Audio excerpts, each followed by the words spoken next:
পিউস কিচেনে স্বাগতম। আজকের রেসিপি নারিকেলের দুধ দিয়ে পটলের দম রান্না করছি। রান্না করার জন্য চুলায় কড়াই বসিয়ে দিয়েছি।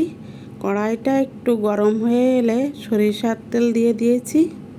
তেলটা গরম হয়ে গেলে তাতে দিয়ে দিয়েছি লবণ, হলুদ, কেটে রাখা পটলগুলো দিয়ে দিয়েছি। হালকা ভেজে নিব।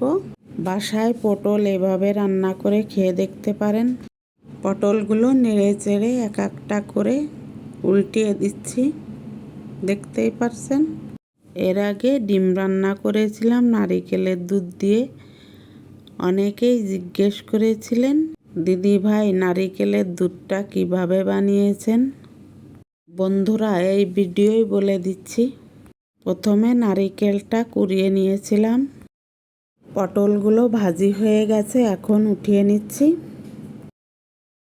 পটল ভাজি তেলের ভিতরে হালকা জিরা ফোড়ন দিয়ে দিচ্ছি। জিরাগুলো হালকা নেড়ে চেড়ে সব মশলাগুলো একে একে দিয়ে দিব। পেঁয়াজ, রসুন, আদা মিক্সারে মিক্স করে নিয়েছি, এখন দিয়ে দিলাম। এখন ভালো করে নেড়ে চেড়ে কষিয়ে নিচ্ছি।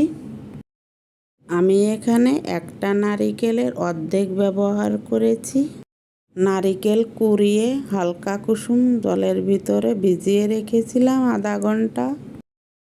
গোটা গরম মশলা দিয়ে দিলাম, জিরার গুঁড়া, ধনের গুঁড়া দিয়ে দিলাম, শুকনা মরিচের গুঁড়া দিয়ে দিচ্ছি, হলুদের গুঁড়া দিয়ে দিচ্ছি। গুঁড়া মশলাগুলা আমি 1 চা চামচ করে দিয়েছি। হলুদ 1/2 চা চামচ দিয়েছি। পরিমাণ মতো লবণ দিয়ে দিচ্ছি। মশলাগুলো দেয়া হয়ে গেছে, এখন ভালো করে নেড়ে চেড়ে নিতে হবে। হালকা কুসুম জলের ভিতর থেকে নারিকেলটা চেপে বের করে নিলেই হয়ে যাবে নারিকেলের দুধ।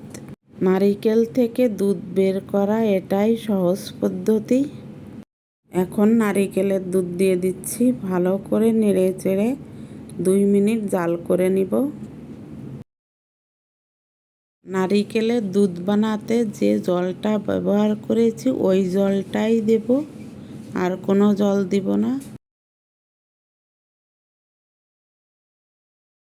নারিকেলের দুধটা 2 মিনিট জাল করা হয়ে গেছে, এখন ভেজে রাখা পটলগুলো দিয়ে দিলাম। ভালো করে নেড়ে চেড়ে দিতে হবে। এখন আরও 5 মিনিট জাল করে নিব। মাঝে মাঝে পটলগুলো সুন্দর করে নেড়ে চেড়ে দিতে হবে। পটলগুলো মনে হচ্ছে সেদ্ধ কম হয়েছে, তাই 2 মিনিটের জন্য ঢেকে দিলাম। ফিরে এলাম 2 মিনিট পর। ঢাকনাটা তুলে নেড়ে চেড়ে নামিয়ে নিব। আজকের মতো আসছি, টাটা, বাই বাই।